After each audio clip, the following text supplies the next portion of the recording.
Bonjour à tous et bienvenue sur la chaîne YouTube de Paris United. Il y a cette excitation, cette lassitude, cette overdose de foot ou bien cet attrait, la Coupe du Monde des clubs divise autant qu'elle révolutionne le monde du football. Et pour en parler avec moi, monsieur Jean-Baptiste Guégrand. Salut JB, Salut Clément, bonjour tout le monde. comment vas-tu? Ça va très bien, on est champion d'Europe. On est champion d'Europe, on est toujours champion d'Europe. Ça nous fait écho à la petite phrase de Marquinhos. Comment ça va? Moi je suis champion d'Europe. C'est quoi sa phrase, tu l'as ou pas? Non, je l'ai pas, mais on est champion On d'Europe. est champion d'Europe, ok, très bien. On va se demander justement si cette Coupe du Monde des clubs, dont on parle beaucoup depuis plusieurs semaines, plusieurs mois, est une menace ou bien une révolution pour l'écosystème footballistique. C'est vrai qu'il y a beaucoup de critiques. Beaucoup disent que encore une compétition, on n'est pas dedans, sur plus de matchs, etc. pour les joueurs. D'autres disent au contraire, trop bien, une super compétition. Pour le PSG, ça nous permet de prolonger le rêve encore. Après la victoire en Ligue des Champions. On parle, JB, d'une compétition à 32 clubs, 32 équipes réparties en poules de 4, donc un peu sur le format Coupe du Monde. En quoi est-ce une transformation déjà pour le football mondial? Si on se souvient de l'ancien format de la Coupe intercontinentale qui était devenue la Coupe du Monde des clubs, il y a déjà beaucoup plus d'équipes de tous les continents et surtout, cette fois, on voit la compétition. Ça se fait pas en plein milieu de saison, ça se fait à la fin et on a un plateau qui donne vraiment envie. C'est-à-dire qu'on a ce dont rêvait Gianni Infantino dès son arrivée, la première compétition de club à l'échelle mondiale. Ça, c'est la première chose. La deuxième, c'est que ça se passe aux États-Unis. Patrie des grands stades, avec une MLS qui est en pleine croissance, et on voit des oppositions qu'on n'a jamais vues. C'est ce que soulignait très bien Luis Enrique. C'est formidable de pouvoir jouer un club brésilien comme Botafogo, c'est incroyable d'imaginer qu'on peut rencontrer Boca Juniors, et ça fait partie de ces oppositions qu'on avait l'habitude de jouer dans le cadre des jeux vidéo, et que là on voit en vrai. Donc c'est une vraie révolution parce que c'est un tournoi qui n'existait pas, c'était la seule échelle du football de club qu'on n'avait pas à ce niveau-là. D'autant qu'il se dit que les prochaines éditions ne seront pas à 32 mais à 48, et là on aura un plateau encore plus large. Maintenant, il n'y a pas que des avantages à ce format, et je pense qu'on va en parler tous les deux. Effectivement, on voit le très beau stade. Je sais pas c'est lequel celui-là, mais Ça, c'est le Rose Bowl de Pasadena. magnifique. Franchement, c'est assez impressionnant. C'est super. C'est impressionnant, qui était plein d'ailleurs pour le PSG Atlético Madrid. 80 000 personnes. Ouais. Ouais, on avait un peu peur parce qu'au début du match c'était vide et en fait ça se remplit C'est ça. un peu à l'anglaise au dernier moment. Bon, JB, on va pas se mentir, l'intérêt sous-jacent de cette compétition, c'est la thune. Ouais. C'est l'argent, c'est les gains potentiels pour les clubs. C'est ça. Je crois qu'on parle de plus de 100 millions pour le vainqueur. Justement, qui sont les grands gagnants et les grands perdants de cette distribution financière? Déjà, les grands gagnants, c'est les clubs qui y sont. C'est-à-dire qu'il y a des clubs qu'on aurait imaginé normalement présents. Je pense au Barça, par exemple, au Milan AC. Mais dans le cadre de la sélection opérée par la FIFA, ils n'ont pas été invités, parce que sur les dernières saisons, ils étaient soit pas au niveau, soit pas champions. Ensuite, on a des clubs qui n'auraient jamais dû être là, c'est le cas de l'Inter Miami, mais pour des raisons marketing évidentes, et parce qu'il y a Lionel Messi et David Beckham, ils sont présents. Il y a des clubs qui, au contraire, eux, vont énormément y gagner, c'est notamment les clubs africains, qui, pour la première fois, vont être vus en Europe. C'est-à-dire que généralement, les matchs, le Sundowns, de l'Espérance ou d'Al-Ahly, on ne les voit pas. Là, on les voit. Et on voit vraiment une autre proposition de football. Et puis, d'un point de vue financier, ça va être un vrai atout, puisque tous ces clubs vont récupérer à chaque match, à chaque victoire, des millions d'euros. C'est beaucoup plus rémunérateur qu'une tournée estivale pour les clubs européens. Et pour les autres clubs, justement des autres confédérations, ça va être une vraie bouffée d'oxygène. Alors après, c'est pas sans poser quelques questions, parce qu'il va y avoir un écart qui va se creuser entre les clubs qui seront invités et les autres, comme avec la Ligue des Champions, mais cette fois, non plus à l'échelle de l'Europe, mais à l'échelle du monde. Parce que les perdants, je sais pas si tu l'as dit, mais c'est ceux qui ne participent pas. Exactement. Ils perdent de l'argent. Les Barcelone, les Chelsea, les clubs anglais, on va pas trop les plaindre, mais je veux dire, même les clubs italiens, le Milan AC et tout, qui ne participent pas, c'est... Prenons un exemple chez nous, vous prenez Marseille par exemple. Marseille ne participe pas à la Ligue des Champions. Bon là, ils y retournent, mais c'est pas tout le temps. Si là, ils ne participent pas ni à la Ligue des Champions, ni à la Coupe du Monde des clubs, il va se produire quelque chose. L'écart va se creuser. Imaginons par exemple que le PSG, après avoir gagné la Ligue des Champions, fasse le doublé. Qu'il soit le premier club à gagner la Coupe du Monde des clubs. Il récupérera à nouveau plus de 100 millions d'euros. En 2 compétitions, il aura gagné.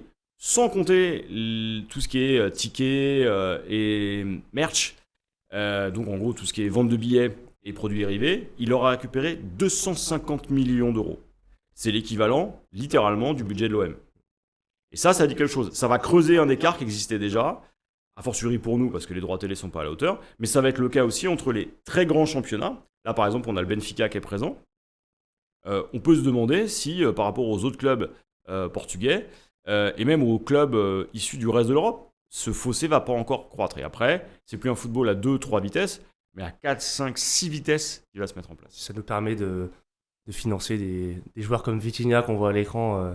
On va le garder, évidemment. Mon chouchou. C'est une bonne nouvelle. Bon, il y a des critiques à cette Coupe du Monde des clubs. Tout n'est pas rose, contrairement au nom du stade. La surcharge des matchs, évidemment. Des calendriers, donc. Et on le voit sur la forme physique des joueurs, sur le rythme des compétitions. J'ai eu la bonne idée de m'infliger le match entre Al Hilal et Real Madrid. Alors, c'était la version light du Real, et Al Hilal courait, mais c'était pas un match de foot. Et puis la pause fraîcheur avec des joueurs qui jouent sous 37 degrés, c'est pas ce qu'on souhaite, et ça donne vraiment une image du football qui est pas la meilleure, alors qu'on a tout pour que ça réussisse. Comment les ligues nationales réagissent face à cette surcharge, cet ajustement des calendriers, ces modifications qui sont inhérentes et qui sont imposées du coup? T'as raison de le souligner, les premiers à râler, avec le syndicat des joueurs, la FIFPro, c'est les grandes ligues, à commencer par la première ligue. Parce que là, la compétition, si un club anglais va jusqu'au bout, ça se terminera à mi-juillet. Et l'APL va reprendre un mois après. Si on compte la préparation qui est à minima de 3 semaines, ça veut dire que les joueurs vont avoir une semaine de repos. Donc, il va falloir les reposer, ces joueurs-là. Investir sur d'autres joueurs, ça a un coût. Ça va affecter le spectacle de la première ligue. Et potentiellement de tous les championnats dans lesquels jouent les clubs concernés par la Coupe du Monde des clubs. Si on prend le PSG, par exemple, le PSG va donc s'arrêter, peut-être 2 semaines. Là, c'est pour ça que les joueurs sont en simili-colonies de vacances, pour reprendre l'expression de Luis Enrique. Et derrière, on a le Trophée des Champions, alors qui a été déporté, mais il y a la Super Coupe d'Europe le 13 août. Ça veut dire que les joueurs ont eu moins de 4 semaines pour couper. Et ensuite, ils enchaînent une saison où il y aura et la CAN, bonjour Achraf Hakimi, et la Coupe du Monde 2026. Si on ajoute à ça un parcours européen et un doublé, comme c'est l'habitude pour le PSG, ça veut dire beaucoup trop de matchs pour les internationaux concernés. Ouais, Luis Enrique et son staff, surtout, vont avoir du pain sur la planche pour gérer ce calendrier et surtout cette reprise en août qui s'annonce coton. Cette Coupe du Monde des clubs, restons-y, elle va se développer, elle va déjà perdurer, on pense, on verra, se développer. On parle déjà d'un format à 48 équipes en 2029, c'est ça? C'est ça, 48 équipes. Et l'idée, c'est aussi, et ça, c'est quelque chose qu'on peut attribuer à Gianni Infantino, c'est faire ruisseler, alors j'aime pas l'expression, mais l'argent vers des confédérations qui sont moins bien dotées. Et donc permettre, par exemple, aux clubs africains et aux clubs asiatiques, je ne parle pas des clubs du Golfe, mais des autres, de récupérer des financements autres via cette compétition. Et de faire monter progressivement le niveau par la Coupe du Monde des clubs. L'autre chose aussi, c'est que c'est le fantasme de Gianni Infantino, c'est qu'une Coupe du Monde à 48, ça ressemble beaucoup à un championnat du monde des clubs. 48, vous commencez à en avoir des matchs. Là, on en a déjà plus d'une 60aine sur un mois. Là, 48, vous augmentez encore le plateau. Ça donne envie d'être vu, et ça peut être quelque chose qui peut concurrencer clairement la Ligue des Champions, parce que c'est à peu près ça l'idée. Vous imaginez la NBA version club de foot à l'échelle mondiale, c'est ce qui est en train de vous proposer Gianni Infantino. Alors si c'est tous les 4 ans, ça va générer de l'argent, ça va générer de l'intérêt, ça va générer du sponsoring, c'est profitable pour tout le monde, sauf peut-être pour les joueurs, mais ils gagneront en salaire. Aujourd'hui, c'est une vraie révolution qui est en train de se passer avec cette Coupe du Monde des clubs. On savait qu'elle allait arriver, un format 48 va se poser une autre question, qui peut l'organiser? Donc il restera l'Arabie Saoudite, les pays européens, mais pas tous en même temps, parce que 48, c'est compliqué à emmener. Donc on peut imaginer des co-organisations aussi. Et là, ça va être à la FIFA de faire. On les laisse organiser pour l'instant. Ils tireront la leçon au terme de cette Coupe du Monde des clubs, première édition aux États-Unis. Et après, on verra ce qui va se passer. Quel premier bilan on peut tirer pour le moment de cette première édition de la Coupe du Monde des clubs en termes de remplissage des stades? On voit que c'est assez inégal. En termes d'audience télé aussi, je ne sais pas si on a des premiers chiffres. En termes de succès populaire, quel premier bilan tu pourrais tirer à titre personnel? En France, on a déjà une première chose, c'est que les gens ont du mal à trouver l'endroit où on la regarde. C'est-à-dire que je vois tous les gens qui ont en gros plus de 35 ans, ils ont du mal à aller sur DAZN et savoir que ça se passe là. C'est pour ça que TF1 a eu la très bonne idée de diffuser le premier match entre le PSG et l'Atlético. La deuxième limite, c'est les horaires. C'est-à-dire qu'à vouloir contenter tout le monde, on se retrouve avec des matchs du PSG à 3h du matin.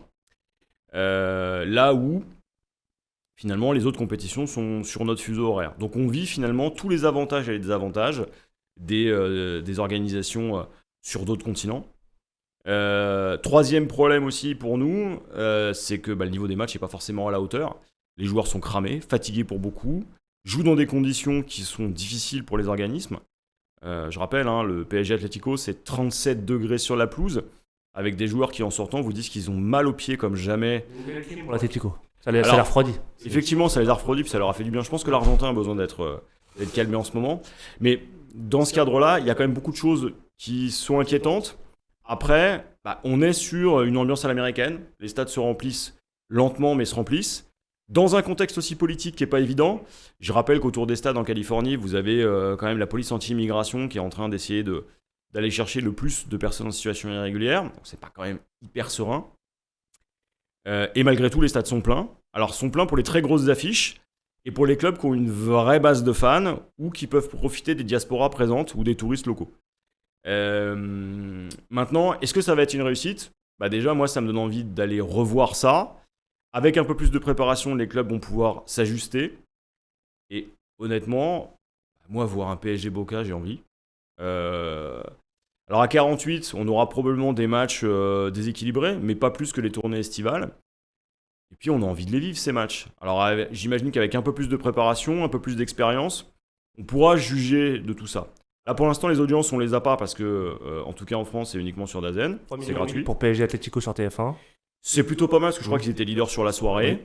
Avec un match qui était pas fou en termes d'intensité, mais qui a donné un spectacle relativement plaisant, surtout quand on est supporter parisien.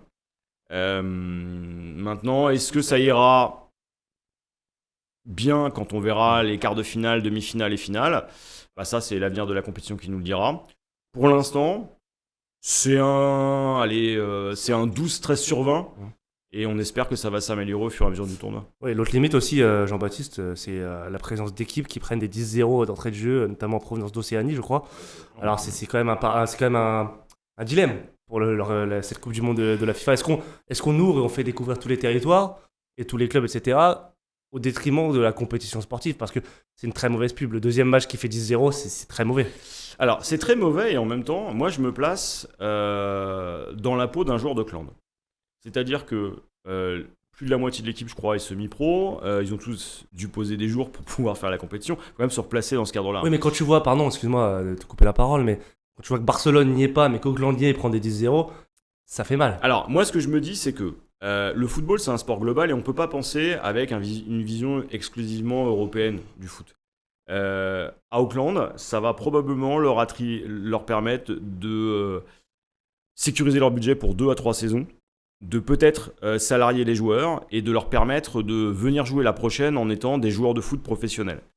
Ensuite, sur les clubs africains par exemple, dans un contexte où le sponsoring est compliqué et où l'aide internationale a été limitée sur la totalité du continent, ça peut être un relais aussi pour permettre aux clubs de continuer à exister.